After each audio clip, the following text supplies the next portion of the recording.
સચ્ચિદાનંદ.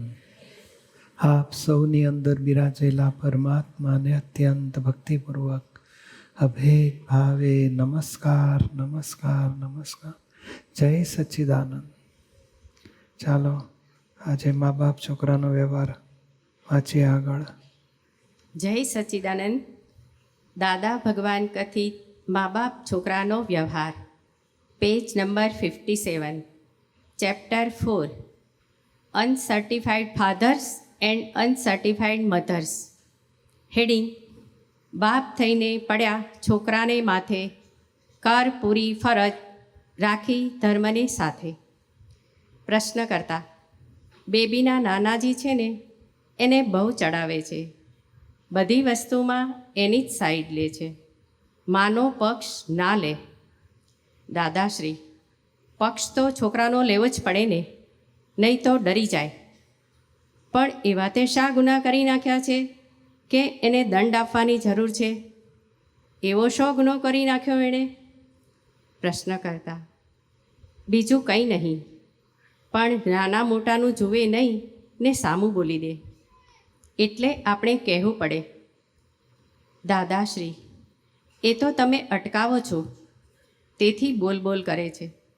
ના અટકાવો અને આપણે કહીએ કે બોલજોય બધા જોડે, બધાને ગાળો ભાંડ્યાય, તો ના કરે.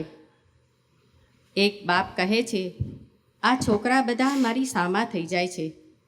મેં કહ્યું, તમારામાં બરકત નથી, એક ખુલ્લું થાય છે. તમારામાં બરકત હોય તો છોકરા સામા શી રીતે થાય તે? માટે એવી આબરૂ જ ના ઉઘાડશો. આ તમારે ઘેર સત્સંગમાં 100-200 માણસ આવે જાય, પણ કશું કોઈની જોડે સામું બોલ્યું જ નથી. બોલ્યું છે કંઈ કોઈ? Page number 58. પ્રશ્ન કરતા: ના. દાદાશ્રી: ના બોલે પછી જૂઠું બોલે છે? પ્રશ્ન કરતા: કોઈ વાર. દાદાશ્રી: કોક જ વાર. તો પછી એનો શો ગુનો પાછો તેમાં? તમે એને મોઢે ચડાવી છે એટલે એવું બોલે છે. એકની એક છોડી એટલે શું થાય? જૂઠું બોલબોલ કરતી હોય, ચોરી કરતી હોય કે હિંસક થઈને જીવડા માર માર કરતી હોય ત્યારે ખોટું કહેવાય. અને જરા સામું બોલી જાય તેમાં ખોટું ના કહેવાય. સામું તો માસ્તરને સામું ક્યારે બોલે છોકરા? માસ્તરમાં બરકત જરા ઓછી હોય ત્યારે એ બોલે. એટલે આપણે સમજી જવું કે આપણામાં બરકત જરા ઓછી છે.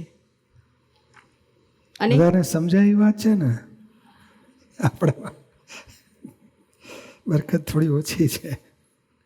છોકરા કેમ સામું થાય છે? આપણે કહીએ ઊભો થાય તો કે નહીં ઊભો થાવ, બેસી જાય. હવે ટીવી ના જોઈશ તો હું જોઈશ, રમવા ના જઈશ તો હું જઈશ. આપણા કરતાં ઊંધું.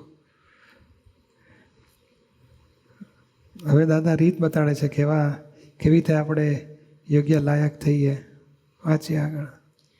અને છોકરાને વઢ કરીએ તો બગડી જાય. એને સુધારવા હોય તો અમારી પાસે બોલાવડાવી અડધો કલાક વાતચીત કરાવડાવીએ એટલે સુધરી જાય. પ્રશ્ન કરતા: મા બાપ તરીકે આપણા જે એક્સપેક્ટેશન હોય એ પ્રમાણે ચાઇલ્ડ બિહેવ ના કરતું હોય અને એને આપણે એ પ્રમાણે કરવાનું કહેવા છતાંય ના કરતું હોય તો કઈ રીતે એને કંટ્રોલ કરીએ? જો હવે આ શબ્દો જો કેટલા ભારે છે. આપણી અપેક્ષા પ્રમાણે એનું વર્તન થવું જ જોઈએ, અને છતાં એ ના કરે તો એને કેવી રીતે કંટ્રોલ કરો? હવે આ મા બાપનો પ્રોબ્લેમ છે. પોતાના તરફનો કંટ્રોલ, પછી આગ્રહ, અપેક્ષાઓ, મોહ, એ બધું ચોખ્ખું ના થાય ત્યાં સુધી પહેલાં છોકરામાં સુધારો થવાની શક્યતા જ નથી. દીપકભાઈ, આ સામું ના બોલે એટલે સામું બોલે તો એ આમ વિનય ભંગ તો કહેવાય છે ને? વિનય ભંગ કહેવાય, પણ આપણે એવા કેવા કે એને આવું કરવું પડ્યું. એ તો મા બાપનો પ્રભાવ એટલો બધો હોય. પપ્પા બેઠા છે, મારા પૂજ્ય ભાવ મમ્મી પપ્પા પ્રત્યે વિનય તોડે જ નહીં. એ પૂજ્ય ભાવ તૂટી કેમ ગયો? કે બાપમાં બરકત ના હોય. ના કીધું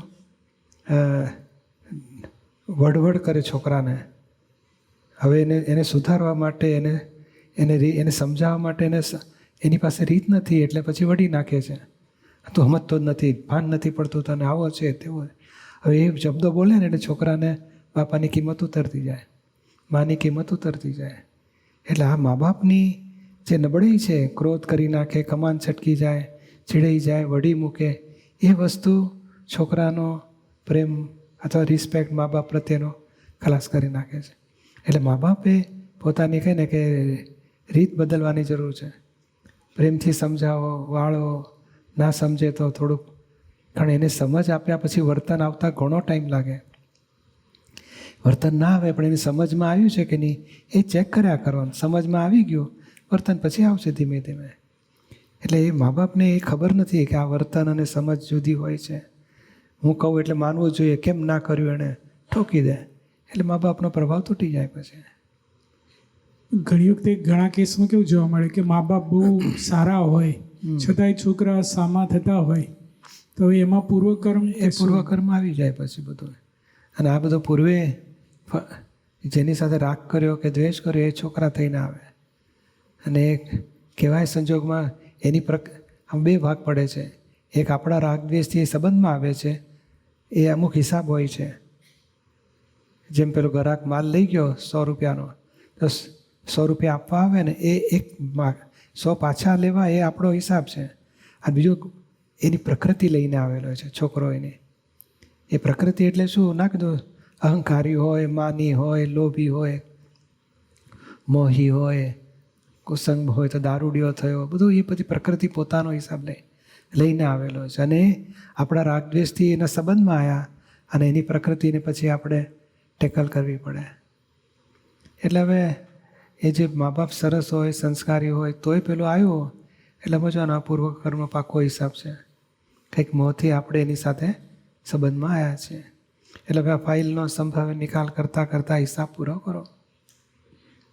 આ કેસમાં છોકરાઓએ પાછું એવું જ લેવું જોઈએ ને કે મારે તો સામું ના જ બોલાય. છોકરાએ જ રાખવાનું હોય. આ તો આપણે અંદર ખાને આજે છોકરી જે મમ્મી બૂમ પાડે છે, છોકરીની ફરિયાદ કરે છે, આપણા મહાત્માને જ છે, એના ઘરે સત્સંગે થાય, 100-200 માણસો આવતા હોય, દાદાનું ઓબ્ઝર્વેશન છે કે કોઈ સામે બોલતી નથી, મમ્મી છોકરીની ફરિયાદ કરે છે. છોકરીના નાના એટલે મધરની ફાધર એનું રક્ષણ કરે છે. તો કે આ બધામાં દાદાએ પેલું તપાસ કરે છે કે આ છોકરીનો દોષ નથી, આપણો દોષ છે. છોકરી જ્યારે ભેગી થાય ને એનો સત્સંગ છે પાછળ આવે છે. પેલા મા બાપ એટલે છોકરાનો વ્યવહારમાં છે છોકરીનો સત્સંગ. દાદા એને સમજણ પાડે છે આવું કરાતું હશે, મમ્મી પપ્પાનો વિનય રાખવાનો હોય, એને સામું ના બોલાય, એ બધું એને જુદું સમજાવવાનું, એનો વિનય, એની ઉપકાર માનવાના. અને અહીંયા મા બાપને જુદું સમજાવવાનું.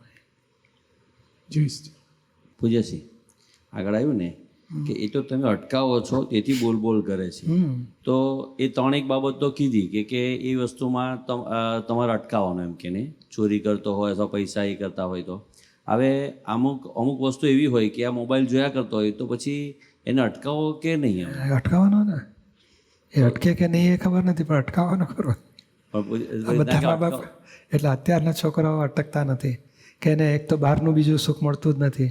હા, ચંચળ એટલો થયો છે, ફેરવ્યા જ કરે મોબાઈલને, મજા આવે છે, સુખ લાગે છે. અને એનું સુખ કોઈ અટકાવી નથી શકતું. એને એટલું બધું મોહ જાગ્યા છે કે આ સુખ ભોગવવા માટે અટકતો નથી, કોઈનું સાંભળતોય નથી. આવડું અમે સામે પેલો એક મજૂરો હોય છે, એનો છોકરો છે 2-3 વર્ષનું માંડ હશે, પણ હવે તો ડાયો છે થોડો. મારી ગાડી જાય ને તો આમ ઊભો રહી ગયો, આમ કરતો હોય જે બાકી એને મોબાઈલ જોઈએ બાપાનો કે મમ્મીનો, અને મોબાઈલ આપે ને ઊંધો બેસીને જોયા જ કરતો હોય. જો મોબાઈલ અડ્યા રડા ભેંકડો એવો મોટો તાણે છોડે જ નહીં.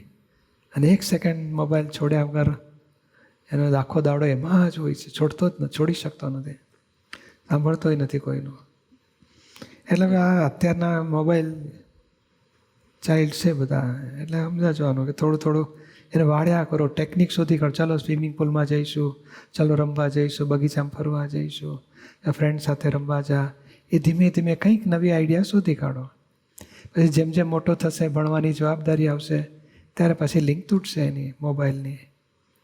અને પછી મોટો થઈ નોકરી ધંધા કરે ત્યારે લિંક તૂટે છે. પરણે એટલે એના છોકરા આવે, એની વાઈફ, એમાં બધું એટલે આપણું ડિઝાઇન કહે ને કે આવો જ આખી જિંદગી કરશે એવું નથી હોતું, બદલાયા કરતું હોય. આપણે એને વાળવાની રીત શોધી કાઢો, મારવાની રીતને બદલે.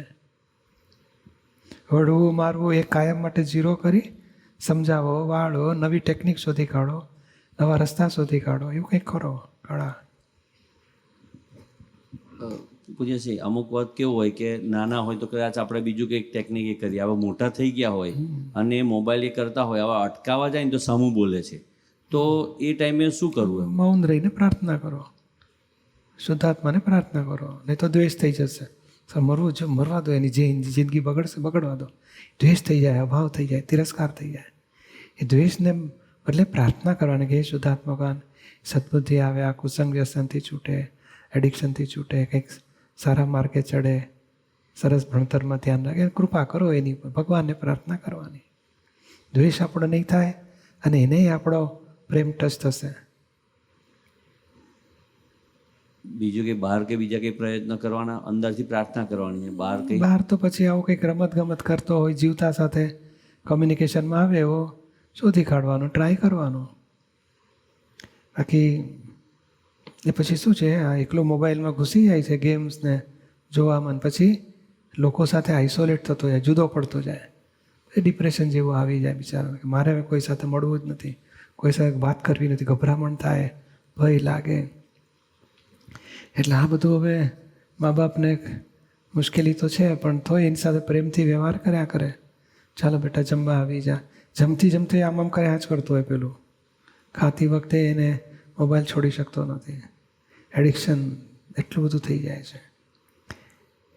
એટલે આવું ફરવા લઈ જાઓ, એને કંઈ સિનેમા જોવા લઈ જાઓ, એને બહાર પેલું ખાવડાવવા, હોટલમાં લઈ જાઓ, ચાલો બગીચામાં જઈએ, કંઈક ફરીએ, કંઈક નવી રીત શોધ્યા કરવાની.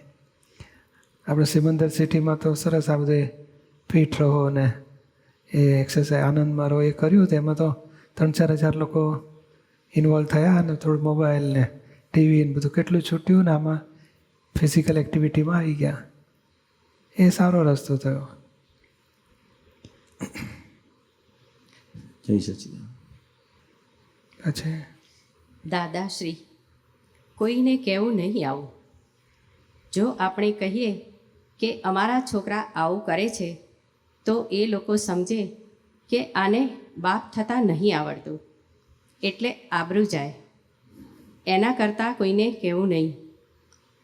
પ્રશ્ન કરતા: બરાબર છે દાદાશ્રી, બાપ થતાં ના આવડે ત્યારે આવી ભાંજગડ પડે, મા થતાં ના આવડે ત્યારે આવી ભાંજગડ પડે. પ્રશ્ન કરતા: છોકરા આપણું સાંભળે નહીં, તેનું શું કરવું? Page number 59. આ બધા અમેરિકામાં સત્સંગ થયેલા ને એ છે, એટલે ત્યાંના છોકરા નહીં સાંભળતા મા બાપનું, અહીંના મા બાપનું છોકરા નહીં સાંભળતા, એટલે હરખું થઈ ગયું બધા. પછી દાદાશ્રી, તો બાપ નહોતું થવું. બાપ થવાની લાયકાત ધરાવતા નથી એટલે છોકરા સાંભળતા નથી.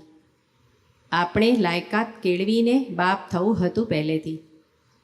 એ ભણવું ના જોઈએ ભાઈ? પ્રશ્ન કરતા: ભણવું જોઈએ ને દાદાશ્રી, એ જવાબદારી નહીં? પ્રશ્ન કરતા: જવાબદારી ને દાદાશ્રી, એટલે છોકરાઓ તો સાચવવા બહુ મુશ્કેલી છે.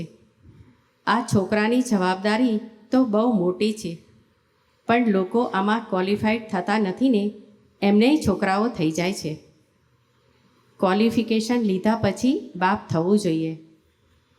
આ ડૉક્ટરે ક્વોલિફાઈડ હોય છે કે અનક્વોલિફાઈડ હોય? પ્રશ્ન કરતા: ક્વોલિફાઈડ. દાદાશ્રી, તો ફાધર થવામાં અનક્વોલિફાઈડ?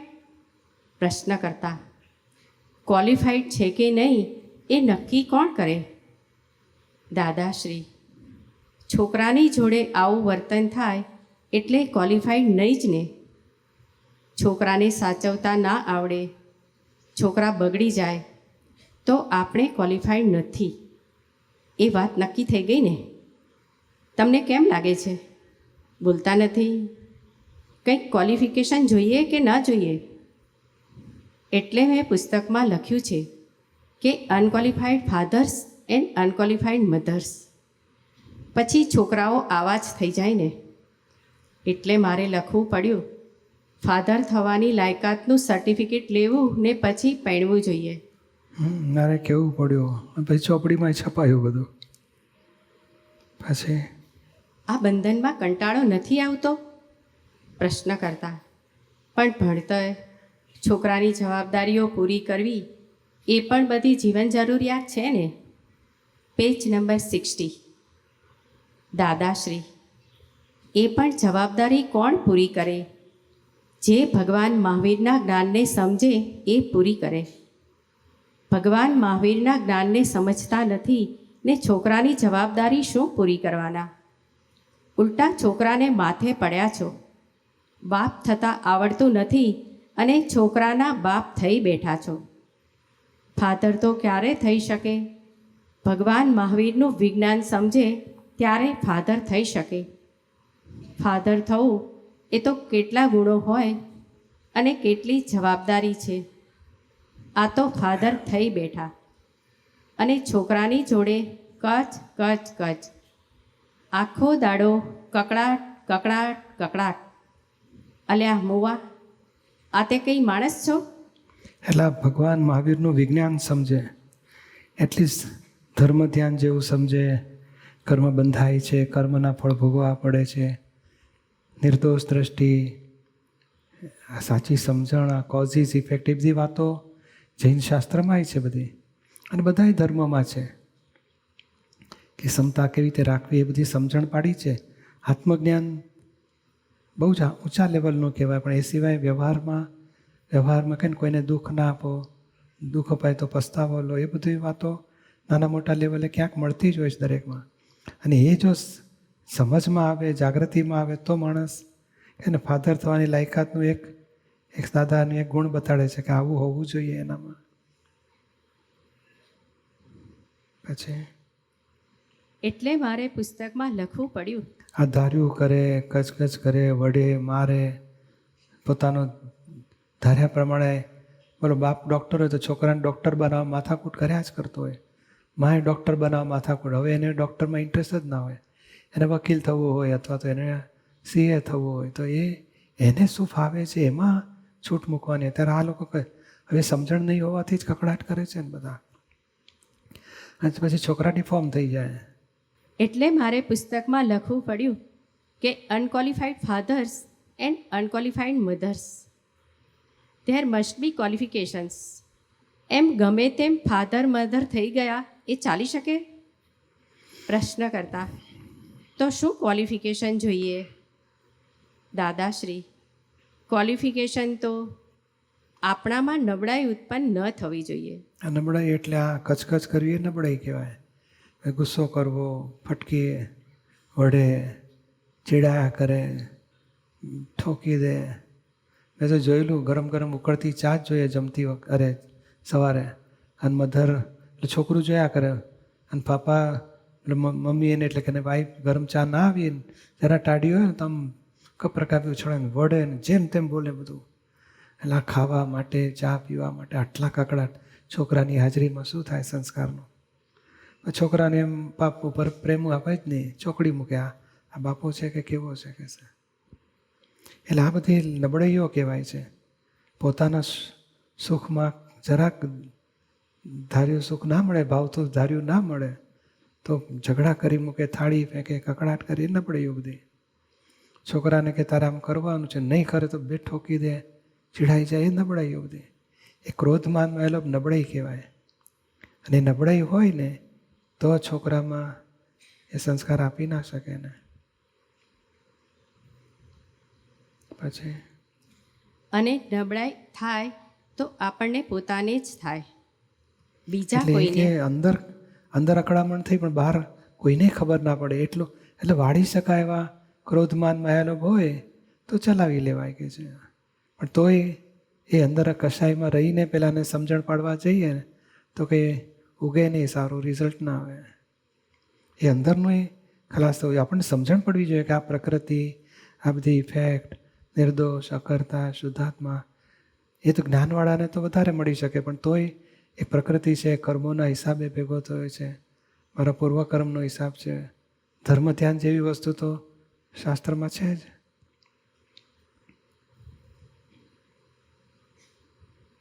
પછી બીજા કોઈને છોકરાઓને હરકત ન થવી જોઈએ એવી રીતે જીવવાનું. છોકરાને કેવી રીતે એની નર્સરી કરવી જોઈએ એ બધું ભાન હોવું જોઈએ. એમને એમ મા બાપ થઈ ગયા. એના કરતાં તો કૂતરા કૂતરીઓના મા બાપ સારા હોય છે કે વઢમ વઢા નહીં કોઈ દાડોય. ના ફાવે તો છૂટા. આ તો બાપ જાણે કે આખી દુનિયાનો હું જ્ઞાની છું ને એવી રીતે છોકરાને વઢે છે. મારું સાચું ને તને તો સમજણ નથી કહે છે. આ અક્કલનો કોથળો બાપ આવ્યો તે. એટલે આ માપણું બાપપણું એ નડે છે મોટું. અને એમાં રહીને છોકરાને કંટ્રોલ કરવા જાય, વળીને સુધારવા જાય, એ રિએક્શન આવે છે. આજે પ્રશ્ન કરતા બોલે જ પાછો વાંચીએ. પ્રશ્ન કરતા દરેક ફાધર એવી રીતના વર્તન કરતો હોય એવું માની લેવાનું કંઈ કારણ નથી. દાદાશ્રી એવું માની લેવામાં કારણ નથી, પણ માની લો હું એના ઘરમાં આવું, 4 દાડા રહું તો બધું ખબર પાડી દઉં. મૂળ શું છે? અજ્ઞાન છે ને, એટલે પ્રકૃતિ ઊંધી એટલે કશાયવાળી કામ કર્યા કરે, બની શકે. છતાંય ઘણા સરસ હોય છે સંસ્કારી. આ તો બધું ઠીક છે. આ પોલમ પોલ ચાલ્યા કરે છે. સૌના કાર્યના ઉદયે બધું ચાલ્યા કરે છે. કાર્ય નહીં પણ કર્મના ઉદયે બધું ચાલ્યા કરે છે. સૌના કર્મના ઉદયે બધું ચાલ્યા કરે છે. એટલે એમ જાણે છે કે મારે લીધે આ છોકરું મોટું થયું છે. જીવન તો એવું હોવું જોઈએ કે પોતાની નબળાઈ ના દેખાવી જોઈએ. ક્રોધ, માન, માયા, લોભ રૂપી નબળાઈઓ ન દેખાવી જોઈએ. આ લોભ એટલે શું? એ પેલો ખર્ચો કરતો હોય ને તો બાપને ગમે નહીં, લોભની ગાંઠ, તે ઠોકી દે, વગડે, મારે, ચીડાય. માન એટલે શું? કે મારું ખરાબ દેખાય છે, મારી આબરૂ શું, આપણા કુળમાં આવું કોઈ કરતું જ નથી, તું આવું ખરાબ કરે છે. એમાં એટલે પોતાના જ ક્રોધ, માન, માયા, મોહથી પણ હોય, અત્યંત મોહ હોય, એટલે એમાં પાછો રાગદ્વેષ થઈ જાય. એટલે આ બધી નબળાઈઓ કહેવાય છે. એકચ્યુઅલી એનું હિત વિચારો. મારો સુખ માટે કે મારો આબરૂ માટે કે મારો પૈસા બચાવવા માટે કકડાટ કરીએ, એટલે એનું હિત શેમાં છે એ વિચારે તો ફેર પડી જાય આખો.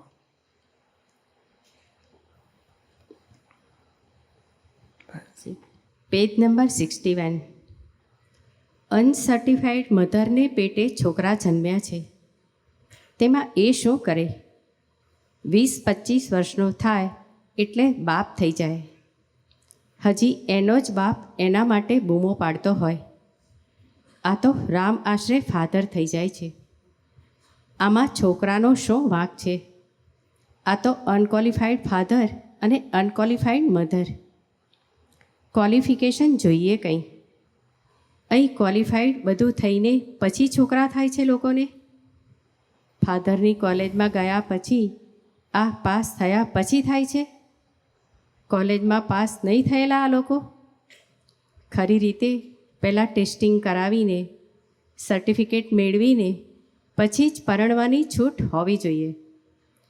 પરીક્ષામાં પાસ થયા વગર, સર્ટિફિકેટ વગર ગવર્મેન્ટમાં એ નોકરીએ લેતા નથી. તો આમાં સર્ટિફિકેટ વગર પરણાવાય શી રીતે? પરીક્ષા આપીને પાસ થવું જોઈએ. પરીક્ષા ના આપવી જોઈએ. કારકુનમાંય પરીક્ષા લીધા વગર, પાસ થયા વગર નથી બેસવા દેતા. તે બાપ થવા દેવાય એને? જેના છોકરા વડાપ્રધાન થવાના, એને વગર સર્ટિફિકેટે બાપ થવા દેવાય? આવું હોવું જોઈએ? કારકુને ભણેલા ખોળે નહીં, સર્ટિફિકેટ જોઈએ ને. આમાં સર્ટિફિકેટ નહીં, નો સર્ટિફિકેટ. અને જેની વડાપ્રધાન કરતાં વધારે રિસ્પોન્સિબિલિટી છોકરાને કેળવવાની છે, એમાં સર્ટિફિકેટ નહીં.